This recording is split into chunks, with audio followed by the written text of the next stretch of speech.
اپنے گناہوں پر نادم و شرمندہ ہو کر گریہ وزاری کرتا ہے، اللہ کی بارگاہ میں توبہ کرتا ہے اور وہ میری بیعت کو چاہتا ہے تو میں اس کی بیعت کو قبول کرتا ہوں۔ جس طرح نبیوں میں مصطفیٰ کا جواب نہیں، اسی طرح ولیوں میں غوث اعظم کا جواب نہیں۔ کائنات نبوت کے میرے آقا سردار ہیں اور کائنات ولایت کے حضور غوث پاک سردار ہیں۔ نہ نبیوں میں مصطفیٰ کا جواب ہے اور نہ ولیوں میں حضور غوث پاک کا جواب ہے۔ آپ شہنشاہ ولایت ہیں، روحانیت کی دنیا میں آپ کا کوئی ثانی نہیں، آپ روحانیت کے بادشاہ ہیں۔ اگر اولیاء کرام کو ستاروں کا ہار تصور کیا جائے تو اس کے عنوان جلی آپ ہیں۔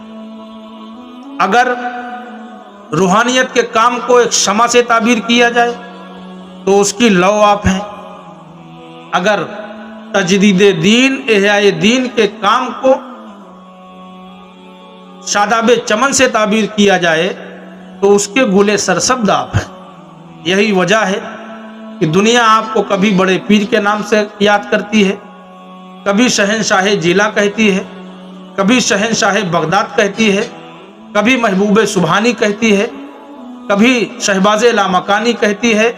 آپ دیکھیں دنیا جب دارا و سکندر کے جانشینوں کو دیکھتی ہے تو وہ عبرت کے سامان نظر آتے ہیں، اور جب بوذر و سلمان کے جانشینوں کو دیکھتے ہیں تو عظمت و رفعت کے مینار نظر آتے ہیں۔ کل بھی لوگ اولیاء کرام کی بارگاہ میں خراج عقیدت پیش کر رہے تھے، آج بھی کر رہے ہیں اور صبح قیامت تک کرتے رہیں گے۔ کل بھی لوگ حضور غوث پاک کے نام کا نعرہ لگا رہے تھے، آج بھی لگا رہے ہیں اور صبح قیامت تک لگاتے رہیں گے۔ خدا نے اس قدر رتبہ بڑھایا غوث اعظم کا، زمین سے عرش اعظم تک ہے چرچا غوث اعظم کا۔ عجیب سی کیفیت پیدا کرتا تھا اہل محفل پر خطابت میں پیام حق سنانا غوث اعظم کا۔ جتنے بھی ولی آئے ہیں جہاں میں سب ہیں اہل شان، مگر سارے ولیوں کی گردن پہ ہے تلوہ غوث اعظم۔